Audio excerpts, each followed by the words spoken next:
still the secondary thing's always still shaking. I'm still don't have Luke, at least not right now. I know Dave said he wouldn't be in there. And first, I guess, is having even a guy like Luke in practice. I mean, you'd rather have him on the field, but he is a smart kid. He knows stuff. Has it been kind of like having another, like a grad assistant coach or another coach out there? Has he relished that, or have you used that with him a little bit to help these guys come along a little bit? Luke wants to be involved. There's no question about it. And he wants to do whatever he can do to help the team. And he's out there on every practice and coaching those guys up along with Coach Hill and I. And he does a great job of being a positive influence on the sideline. I just wish we had him on the field. Yeah.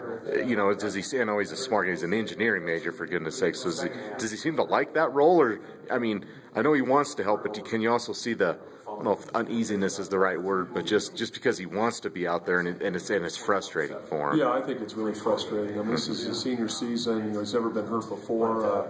Certainly this week is going to be a frustration for him with the big game coming up with the Rams, and so but he's pushing through it. He's mentally tough, and hopefully we'll get him back sooner rather than later. Right. What have you been seeing? Like last week from the secondary. You have Chad and Darren back there mostly at safety for most of the time. I know Luke was back there, but it looks like Chad and Darren back out there again. What have you seen from those young guys? I know they've played a lot of football here these last few games. So what are you seeing from them particularly right now? Well, I think we've seen some real development there. The tough part is you've got to play new guys and put them in the middle of the season, and it's sort of a steep learning curve for them. But the good news is, we're going to have those two guys back now for the next 3 years, and we're going to have some experience in that position.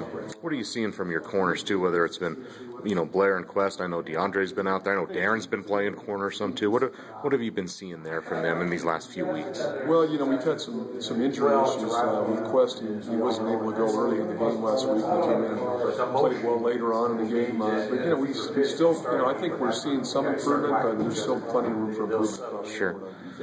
Chris, I get questions from fans saying, when they watch games, they say, well, how come they're playing such soft coverage in the secondary? And, you don't want to give up big plays. I know you've talked to me a lot about, keeping the ball in front of you, but I guess how would you answer that? And, I don't know if it really is soft coverage, but are you just not wanting to give up a lot of big plays and you get, just keeping the ball in front of you, or are you playing soft coverage? I mean, if a fan asked you that question, how would you answer them? Well, I think, certainly we've been getting better since the bye week. We played against a very explosive team in Fresno State the week before, and we just felt like zone coverage was the best opportunity with all the young guys we have in the secondary, the new players, to keep the ball in front of us and not give up the big play. We don't have a lot of depth, and so it's not, a lot of teams will get into 4 wide receiver sets against us, and, it's tough to go to the nickel coverages or man coverages that sometimes you'd like to be in.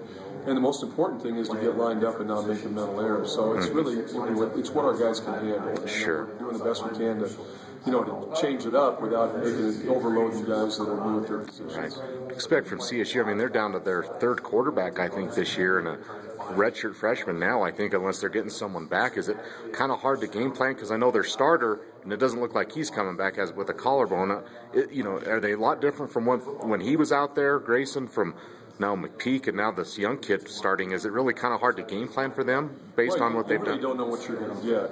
Certainly if Grayson can go, he will go in this game. And it's been 4 weeks since his injury, and so we've heard he's on the cusp of coming back. Whether we see him this week or not, we don't know. So certainly they're going to be a different team with him in there.